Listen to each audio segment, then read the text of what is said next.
बाळूमामांचा अवतार असल्याचं सांगून लोकांना फसविणारा, महिलांचं शारीरिक शोषण करणारा भोंदू मनोहर मामा भोसले याचे नवे कारनामे उजेडात येत आहेत. किडनीचा आजार बरा करण्याच्या बहाण्यानं एका महिलेवर अत्याचार केल्याची घटना 2 दिवसापूर्वी उजेडात आली. आता पोलीस तपासातून आणखी धक्कादायक माहिती पुढे येतेय. मनोहर भोसले याने आतापर्यंत भाविकांची तब्बल 2.5 ते 3 कोटी रुपयांची फसवणूक केल्याचं उघड झालंय. त्याच्या विरुद्ध आतापर्यंत 6 गुन्हे दाखल आहेत. सोलापूर जिल्ह्यातील घोटी तालुका करमाळा येथे आश्रम उभारून त्या ठिकाणी त्याने हे प्रकार केलेत, अशी माहिती जिल्हा पोलीस अधीक्षक अतुल कुलकर्णी यांनी दिली आहे. महिलांवरील अत्याचार, अडचणीतील लोकांची आर्थिक फसवणूक केल्याप्रकरणी सोलापूर ग्रामीण पोलिसांनी मनोहर मामा भोसले यास यापूर्वीच अटक केली आहे. तो सध्या तुरुंगात आहे.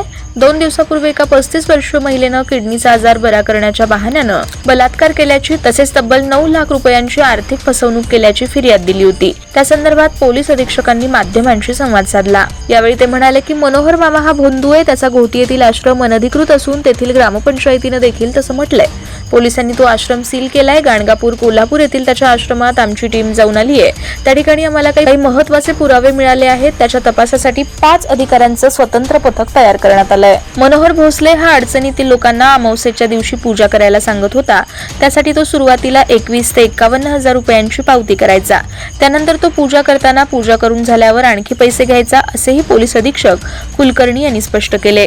दरम्यान मनोहर मामानं आणखी कोणाकोणाची फसवणूक केली असेल, कोणावर अत्याचार केला असल्यास त्यांनी निर्भयपणे पोलिसात तक्रार द्यावी, असं आवाहनही पोलीस अधीक्षक अतुल कुलकर्णी यांनी केलंय.